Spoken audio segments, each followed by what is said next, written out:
Última parte da nossa série, Esse Sou Eu. A gente passou aí por esses últimos domingos, trabalhando esse tema. O primeiro pensamento que nós tivemos no Esse Sou Eu, o que foi que a gente falou? Esse sou eu e é assim que eu faço o quê? Assim que eu penso.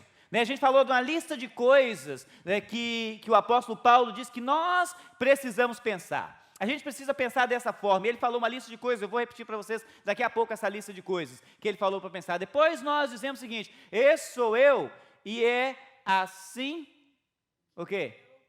É assim que eu quero, é isso que eu quero. Eu quero ser alguém que não é fingido, foi o que a gente comentou. E esse alguém que não era fingido, nós comentamos no texto da palavra de Deus, quando o Senhor Jesus fala de uma parábola, que ele usa do trigo e do joio, da erva daninha e da coisa boa, e ele diz justamente sobre a hipocrisia. Eu não quero viver uma vida que é uma vida só uma casca, só que as pessoas veem, mas a gente precisa viver, eu preciso viver, você precisa viver a realidade daquilo que a Bíblia ensina para nós. Depois a gente comentou que esse sou eu, dentro desse comentário que a gente estava dizendo, da forma como a gente age, a gente estava dizendo assim que eu faço, eu tenho um alvo, eu caminho para esse alvo, eu prossigo para esse alvo, não importam quais sejam as circunstâncias não vão me parar porque eu tenho um alvo e eu vou para esse alvo. E a semana passada, no interlúdio que a gente fez, poderia dizer para vocês que o que a gente estava dizendo era o seguinte: todas essas coisas, para que elas funcionem para nós precisamos nos entregar nas mãos do Senhor. E um texto que eu usei para a gente poder parar e pensar, um texto do Salmo 40, finalzinho do Salmo, quando o salmista diz o seguinte: quanto a mim, eu sou pobre e necessitado, mas o Senhor, Ele cuida de mim. Ele cuida de mim. Isso é gostoso a gente poder pensar. E no de hoje, na nossa parte final, esse sou eu, e é isso que eu espero. E talvez essa música que nós cantamos aqui, assim, meio que solto e só de pensamento, que surgiu depois, seja a maior representação daquilo que a gente precisa esperar. Saber que a nossa esperança, ela não está colocada em nós mesmos, nas nossas próprias forças, nas limitações ou na falta delas, que temos em cada uma das nossas vidas, mas a nossa esperança está colocada em Jesus Cristo, o nosso Senhor. Vamos orar mais uma vez. Meu Pai, se você conosco aqui nesta manhã, é o que nós te pedimos, Senhor, para que o Senhor ministre nos nossos corações aquele que é o teu querer, o teu poder. Senhor, que a tua palavra seja realidade para nós e em nós, e nos faça sentir, ó Pai, tudo aquilo que o Senhor tem para nós nessa manhã.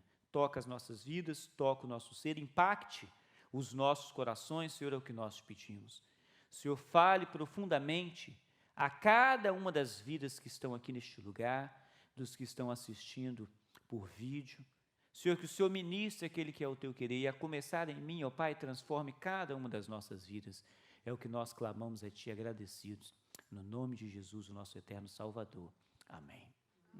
O apóstolo Paulo tinha algumas pessoas com quem ele andava, e algumas delas escreveram cartas a igrejas junto com o apóstolo Paulo, viajaram com ele, foram a lugares com ele, plantaram novas igrejas, descobriram novas coisas, e algumas dessas pessoas eram bem jovens, e dois deles de uma forma bem especial, Timóteo e Tito, eles foram tão importantes para o apóstolo Paulo que ele escreveu algumas cartas diretamente a essas pessoas. Não era para igrejas, não era para lugar, não era para um grupo de pessoas, mas eram para duas pessoas em especial. A gente carinhosamente, nas divisões que a gente faz para poder estudar a Bíblia, a gente chama essas cartas, as cartas que Paulo escreveu para Timóteo, 2 cartas, e a carta que ele escreveu para Tito, de cartas pastorais.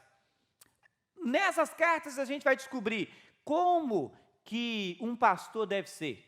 Como que deve ser a vida de uma pessoa dessa? Você olha essas cartas, depois você vai lá e lê. A gente vai olhar hoje na carta de Tito, e desde o primeiro capítulo, Paulo dá para Tito algumas dicas do que ele espera, ou de como que deveria ser a vida de alguém que pastoreia. Depois você dá uma lida lá e vê se a vida do seu pastor é mais ou menos desse jeito. Se não for, você manda sair da igreja. Não, você age com misericórdia, porque é assim que Deus faz. Age com misericórdia, ajuda, trabalha, porque ali tem características do que precisa ter em alguém que lidera o povo de Deus. Não só dos que lidera, mas uma coisa que é interessante a gente parar e pensar, que as nossas vidas são uns para com os outros exemplos. Então, aquilo que Deus espera que um líder tenha, por consequência, é aquilo que ele espera de que os liderados também tenham, porque nós somos exemplos. O apóstolo Paulo fala disso, e ele fala com tanta propriedade que ele fala: sede meus imitadores, como eu sou de Cristo. Sede meus imitadores. Com Timóteo, Paulo o enviou para diversos lugares diferentes, mas se você olha, se você tem uma Bíblia daquelas Bíblias de papel, as Bíblias digitais normalmente não têm esses mapas, mas se você tem uma Bíblia de papel que tem aqueles mapas lá atrás, quando você olha o mapa do mar Mediterrâneo, tem algumas ilhas, mas tem uma ilha que ela é bem grande, uma ilha chamada Creta, e o trabalho de Tito foi naquela ilha. E, aliás, Paulo tem algo em mente quando ele envia Tito para lá. Tito 1, verso 5, olha o que Paulo fala com ele: a razão de tê-lo deixado em Creta foi para que você fizesse o quê? Pusesse em ordem o que ainda faltava. A razão de tê-lo deixado em Creta foi para que você pusesse em ordem o que ainda faltava. Eu acho isso interessante porque as pessoas que estavam naquela ilha eram pessoas de Deus, eram pessoas que criam em Deus, eram pessoas que criam em Jesus. E naquela época nós usamos, e a gente fala algumas vezes até com a boca cheia, nós somos cristãos. E o risco grande é depois que você acabar de falar isso, as pessoas olharem para você e falam assim: oh, verdade, nem sabia, nem percebi. Não imaginava que isso, naquela época era uma coisa totalmente diferente. Alguém que era cristão era de fato alguém que as pessoas olhavam e conseguia perceber: essa pessoa andou, essa pessoa conhece o Cristo. E talvez como cristão, é uma boa pergunta para nós: o que falta? O que falta na sua vida? Como cristão, o que falta na sua vida? O trabalho de Tito naquela ilha era colocar em ordem aquilo que ainda faltava. Eu olho para a minha vida, e eu espero que você olhe para a sua própria vida. Eu não vou olhar para a sua própria vida, e eu espero que nenhum de nós olhe para a vida um do outro, mas olhe para a sua própria vida e diga: o que falta? O que falta que talvez precisa colocar em ordem na minha própria vida?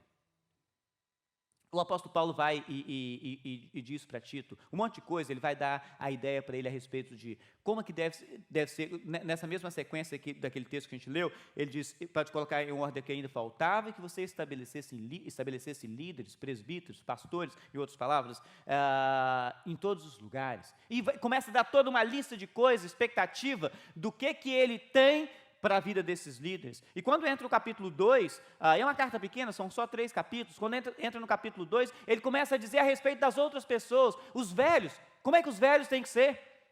As velhas, como é que elas têm que ser? Desculpa, deixa eu colocar isso fora. As pessoas mais idosas, né? Como é que elas devem ser? Né? Como é que elas devem ser as pessoas mais idosas? Os jovens, as moças, os rapazes, como que essas pessoas devem ser? E eu acho linda a explicação que Paulo dá, e depois de dizer isso, ele fala o seguinte: porque, como começa esse verso 11 de Tito 2, a graça de Deus se manifestou como salvadora a todos os homens. Deve ser uma das minhas expressões mais comuns, e de vez em quando eu percebo que as pessoas repetem isso. O fulano fala isso. Quando se fala de todos, é todos, mas nesse caso aqui você vai ter que colocar uma vírgula antes disso, porque embora a graça de Deus se manifestou salvadora a todos, e todos os homens mesmo, nós sabemos, pela palavra de Deus, que nem todos serão salvos. Sim ou não?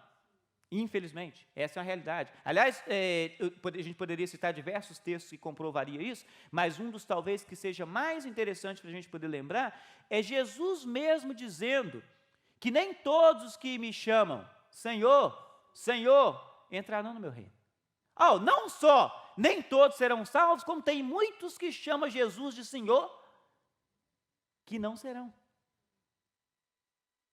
Todas as coisas que a gente veio falando ao longo dessas semanas, né, se você perdeu alguma delas, assiste aí online, né, a gente tem disponível nas redes sociais da igreja. Mas me preocupa o trigo e o joio, aqueles que estão juntos, que crescem juntos, que sabem tudo. Me preocupa os que falam o evangeliquez fluente. Me preocupa porque eu era esse. Fala fluentemente, mas nunca teve um relacionamento com Jesus, só tem religião, só tem religiosidade, mas não tem relacionamento com Jesus. Faz as coisas que aprendeu por repetição, mas não tem relacionamento com Jesus. Mas quando ele fala que a graça de Deus se manifestou salvador a todos os homens, eu sei que não são todos. Mas que todos são esses aí então, se são todos os homens. Mas tem gente de todas as maneiras. Talvez a coisa que a gente poderia pensar quando a gente vê se manifestou a todos os homens é que não importa qual é o seu histórico de vida, é independente do seu histórico de vida, a graça de Deus é salvadora para você. A todos. Não importa qual seja o histórico de vida, e às vezes a gente olha, pensa, a gente coloca pessoas em níveis diferentes talvez de proximidade com Deus, baseado no que eu acho, no que eu penso. Eu imagino que essa pessoa tem possibilidades a mais de estar no relacionamento com Deus, e a graça de Deus se manifestou salvadora a todos. A todos. Não importa qual é o histórico de vida, se bom, se é ruim, se era perverso, se era perversa, se era bom, se era mal, se fazia coisa boa, não importa. Todos precisam de Deus e a graça de Deus é salvadora para todos os homens. O texto continua dizendo, ela nos ensina a renunciar. Olha esse texto, ela faz o que com a gente? Ensina a graça de Deus. É a graça de Deus que nos ensina isso. A graça de Deus se manifestou salvador a todos os homens. Ela nos ensina a renunciar à impiedade. Eu acho isso interessante. Como é que você faz para renunciar a alguma coisa? Eu tenho essa coisa, mas eu não quero mais. E a graça de Deus que ensina isso. E ensina a renunciar à impiedade. Não só a impiedade, mas as paixões mundanas. Tem gente que diz o seguinte, eu não me aproximo de Deus porque eu gosto de tantas das coisas que a gente vive no mundão. E uns até que usam de ditado, acaba não, mundão, né? Se você acaba, esse negócio é bom. A graça nos ensina a renunciar à impiedade, e nos ensina a renunciar às paixões mundanas e a viver de maneira o quê? Sensata. Eu acho isso interessante no texto. Você tem um texto, esse texto nosso é bem contemporâneo da Nova Versão Internacional, mas os textos mais antigos da Palavra de Deus falam de maneira sóbria. Eu acho isso curioso. Sóbria. Qual é o contrário de sóbrio?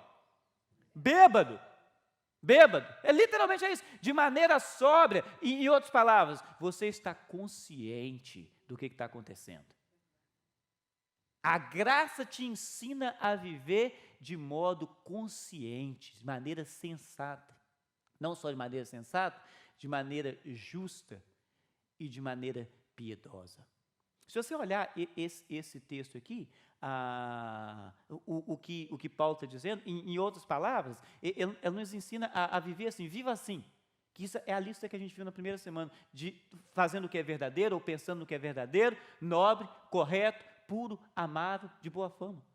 Resume aquele texto, é exatamente isso aí que ele diz, e a graça de Deus que nos permite fazer isso. Sem a graça de Deus, nenhuma dessas coisas aqui, nem eu nem você, nenhum de nós tem a mínima condição de fazer, a não ser pela graça de Deus.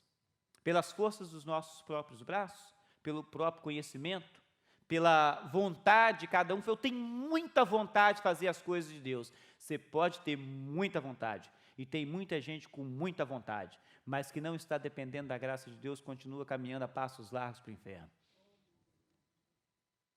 Porque não está confiado na graça de Deus, está imaginando que vai conseguir por forças próprias, de modo próprio. E o texto continua dizendo, enquanto aguardo, ou enquanto aguardamos, olha isso, a bendita esperança. Acho isso legal. A bendita, não é esperança qualquer, é uma esperança bendita. É uma esperança alegre, é uma esperança que é real, é uma esperança que, talvez o sentido mais simples que a gente tem para bendito, de abençoado, ou bento, né, como a gente costuma dizer, usando o paráfrase do português de Portugal, essa esperança é uma esperança dessa, não é uma esperança qualquer. Mas eu fico imaginando, o que alguém chamaria, que alguém chamaria de bendita esperança? Que esperança seria essa? E a minha expectativa é que a gente vai sair daqui e vai dizer, esse sou eu, é isso que eu espero, é dessa forma que eu espero, porque a minha esperança não é uma esperança qualquer, mas é uma esperança bendita. O que seria uma bendita esperança? O que é que eu posso ter para poder dizer, não, eu tenho uma esperança e essa esperança, ela é abençoada. obviamente, Paulo faz a definição para a gente de uma forma bem interessante. Enquanto aguardamos a bendita esperança, o texto da Nova Versão Internacional tem 2 pontos, e ele diz qual que é essa bendita esperança. A gloriosa manifestação do nosso grande Deus e Salvador, Jesus Cristo. Maior esperança que o ser humano pode ter é a esperança da manifestação gloriosa, não é uma manifestação qualquer, não é uma apresentação de rua, é em glória. Jesus Cristo, ele esteve aqui, viveu aqui como ser humano, mas ele viveu aqui talvez da forma mais precária que um ser humano podia viver. Viveu simples, pobre, morreu humilhado. Mas ele vai voltar, e ele não vai voltar dessa forma, ele vai voltar em glória. Ele vai voltar em glória, e essa manifestação gloriosa é a maior expectativa que o ser humano pode ter. E todos, absolutamente todos, um dia vão se dobrar na presença dele e dizer: Jesus Cristo é o Senhor. Infelizmente, alguns vão dizer isso e vão dizer depois disso aí: mas eu reconheci isso de forma tarde. Eu reconheci tarde. Toda a língua, a palavra de Deus diz isso, toda a língua confessará, todo joelho se dobrará e toda a língua confessará que Jesus Cristo é o Senhor. Alguns vai ser tarde. E que tipo de esperança tem na sua vida, hoje? É algo que a gente precisa parar e pensar e dizer: não, eu sou dessa forma e esse aí sou eu. E é assim, é isso que eu espero, a minha expectativa é essa gloriosa manifestação do Senhor Jesus.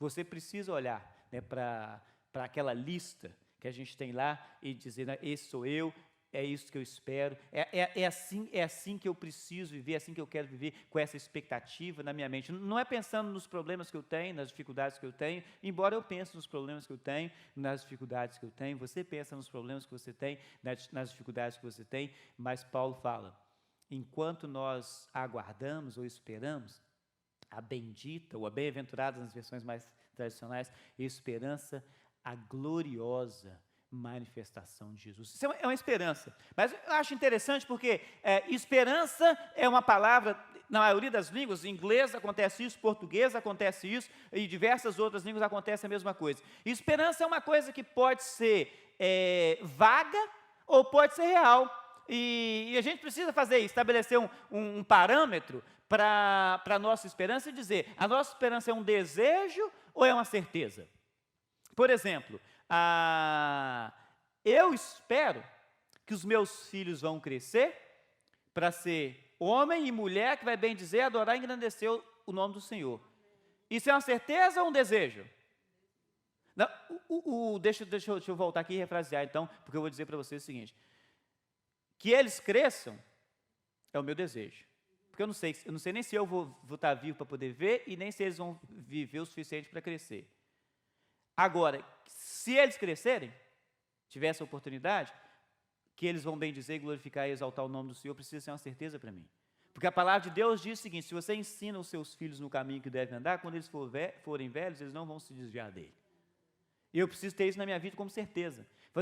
Não, eu tenho um desejo de que eles vão crescer para exaltar o Senhor. Eu tenho esse desejo também, mas eu preciso ter grudado em mim como uma certeza. Você consegue perceber a diferença de desejo para certeza? Por exemplo, eu vou sentar na janela de casa e vou dizer, quando alguém passar e perguntar: o que você está fazendo? Eu estou esperando chegar no final da tarde e o sol se pôr. Deixa eu te perguntar, o que vai acontecer no final da tarde com o sol? Ele vai se pôr, eu querendo ou não.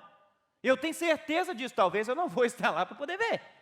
O meu desejo, mas é uma certeza, eu tenho certeza que quando chegar no final da tarde o sol vai se pôr. Por que você tem essa certeza? Porque acontece assim todos os dias, desde que o mundo é mundo. Desde que Deus criou o mundo, acontece assim todos os dias. Porque você tem essa certeza? Porque você conhece. Quando a gente não conhece, a gente tem desejo. Eu tinha um desejo que quando desse no final da tarde o sol se pôsse. Ele vai se pôr. A realidade é que a nossa vida como seres humanos, cristãos, precisa ser com essa bendita esperança, não como sendo um desejo, porque tem alguns que vivem como se fosse um desejo, e não uma certeza. E eu digo isso não porque as pessoas falam dessa forma. Eu nunca escutei ninguém dizendo dessa forma como sendo um desejo. Ninguém que confessa Jesus como Salvador, pelo menos, não. Jesus vai voltar, Maranata, a gente até fala assim, né? Que aliás é uma palavra do hebraico quer dizer, vem Jesus, vem Jesus. Isso quer dizer essa palavra. Todo mundo quando fala, não, que eu espero que Jesus venha, os outros falam, Maranata, Maranata. Uns falam de costume, porque nem sabem o que quer dizer. Evangeliquez. Só fala, tem gente que fala aleluia e nem sabe o que quer dizer aleluia. É verdade ou mentira? Porque talvez você esteja pensando aí na sua cabeça agora, mas o que quer dizer aleluia? Eu só sei que quando alguém fala alguma coisa bonita, a gente fala, aleluia, né? Mas nem sabe o que quer dizer. Evangeliquez. Não tem relacionamento. Aleluia quer dizer louvado seja o nome de Deus. É isso que quer dizer essa palavra. E as pessoas falam. Tem gente que fala amém nos finais das orações e nem sabe o que quer dizer amém. E é uma realidade que nós enfrentamos. E há algumas vezes, e para algumas pessoas, a expectativa, a esperança da manifestação gloriosa de Jesus é dessa forma. Tipo assim, as pessoas falam isso, mas eu sei que ele vai voltar, mas se ninguém fala que confessou Jesus na sua vida, que quer viver para Jesus, mas não acredita que ele vai voltar. Porque isso seria totalmente o oposto da fé cristã. Mas o problema é que a gente não fala isso, mas a gente vive assim. Vive como se não tivesse nenhum compromisso com Jesus, como se o retorno dele, a vida dele e aquilo para que ele veio aqui nessa terra e se deu fosse simplesmente um desejo e não uma certeza. E um questionamento que pode ser verdade para todos nós é o seguinte, mas e se eu estiver abaixo do padrão esperado? E eu estou vivendo essa bendita esperança, que é essa gloriosa manifestação de Jesus, mas se eu estiver abaixo de um padrão esperado, se talvez a minha vida, os meus pensamentos não são verdadeiros, nobres, corretos, puros, amáveis e de boa fama, talvez esses não sejam os meus pensamentos, talvez o meu modo de ser é um modo hipócrita de trigo e joio, está crescendo no meio, está vivendo no meio, mas eu nem confio tanto nessas coisas não, mas todo mundo fala, eu vou nessa mesma tocada, eu vou nesse mesmo batido, não tenho muita certeza disso não, mas é assim que as pessoas funcionam, eu vou aí também, eu tenho um alvo que é Jesus Cristo, mas eu vou dar uma meia volta aqui, vou fazer uma barriguinha na minha estrada, mas depois eu continuo caminhando. Se eu estiver abaixo do padrão, se eu não estiver vivendo dentro desse padrão, se talvez na extensão que a gente fez na semana passada, no pensamento, dentro do contexto do Salmo número 40, quando Davi fala que eu coloquei a minha expectativa, a minha esperança toda no Senhor. E Ele ouviu o meu clamor. E ele termina o Salmo dizendo, eu sou pobre e necessitado, mas o Senhor cuida de mim. Talvez eu não cheguei nesse ponto na minha vida ainda, talvez você não chegou nesse ponto na sua vida ainda, a gente começa ainda a achar, ou continua ainda achando, que a gente tem alguma coisa. Continua achando que a gente sabe alguma coisa. Continua achando que a gente é alguma coisa. E Davi fala, não, eu sou pobre e necessitado. Pobre e necessitado. Em outras palavras, mendigo. Mas o Senhor cuida de mim. Quando a gente se sente dessa forma aí, se eu estiver abaixo do padrão, o texto continua dizendo, e olha o que Paulo fala, ele fala a respeito de Jesus. Ele se entregou por nós, a fim de fazer o quê? Remir de toda maldade. Evangeliquez, esse negócio de remir. Ninguém usa essas palavras na rua. Talvez você já usou que diz o seguinte, que filho de pobre não é herdeiro, é remidor, né? Ele só pega as dívidas, né? Não tem nada a perder, você só pega. Ele comprou, ele pegou, ele tirou toda a maldade. Jesus se entregou por nós a fim de tirar de nós o quê? Toda a maldade. Tem maldade no seu coração? Tem maldade no seu modo de ser? Jesus se entregou a fim de tirar toda essa maldade. E uma outra coisa, ele continua dizendo, purificar para si mesmo um povo particularmente, eu acho isso interessante. O que você purifica? O que está impuro, é óbvio. purificar para si mesmo um povo particularmente seu. Deixa eu te falar, o que esse texto, talvez de uma forma tão difícil, ele pode dizer de uma forma mais fácil. Você já é de Jesus, amém? Amém. Você já é de Jesus, aleluia? Aleluia. Você já é de Jesus. Mas tem impureza em você? Ele se deu para purificar um povo que já é seu. Um povo que já é dele. Dentro do povo dele tem impureza, mas ele quer purificar. É para isso que ele se deu. Um povo que já é dele, é particular dele, pertence a ele. E o texto termina dizendo: dedicado à prática de boas obras. Honestamente, nem tudo que eu faço é bom. Nem tudo que você faz é bom. Não fica olhando para mim me criticando, não, porque você também. Nem tudo que você faz é bom.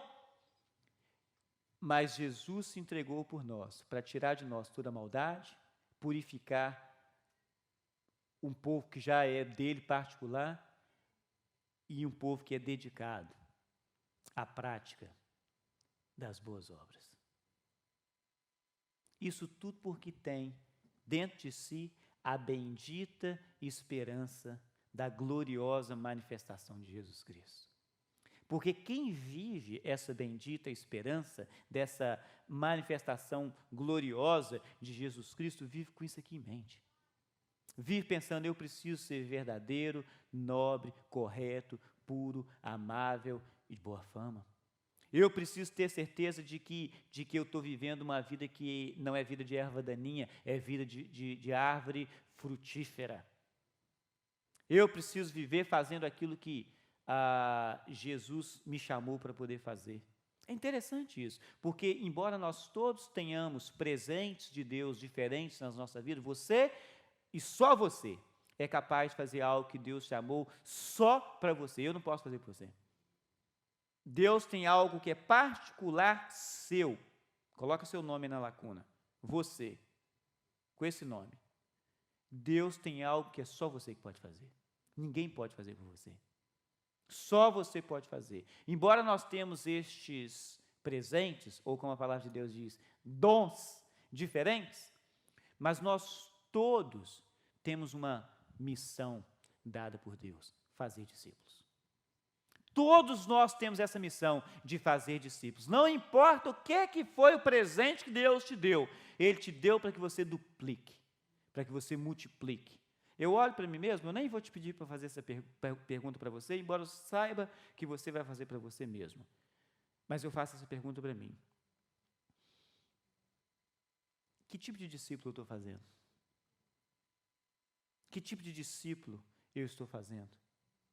Eu tenho uma bendita esperança da gloriosa manifestação de Jesus Cristo e eu preciso fazer discípulos, pessoas que vão ter essa bendita esperança dessa manifestação gloriosa de Jesus Cristo e vão querer viver de forma que exale exatamente isso.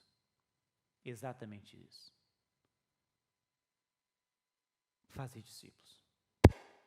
E Paulo dando um alerta lá para o seu discípulo. Para o seu discípulo, ele fala: você, lembra o primeiro texto que a gente leu, de Tito 1, verso 5, foi para isso que eu te deixei nessa ilha de Creta, para você colocar em ordem as coisas que ainda estão faltando. E ele nos incentiva a pensar nisso aqui, e o texto de Tito 2, verso 15, Paulo fecha com esse pensamento: é isso o que você tem que ensinar. É isso o que você tem que ensinar. Na realidade, o verso caminha um pouco mais do que isso aí, dizendo: faça isso sem medo e que ninguém te despreze, porque Tito era um rapaz novo.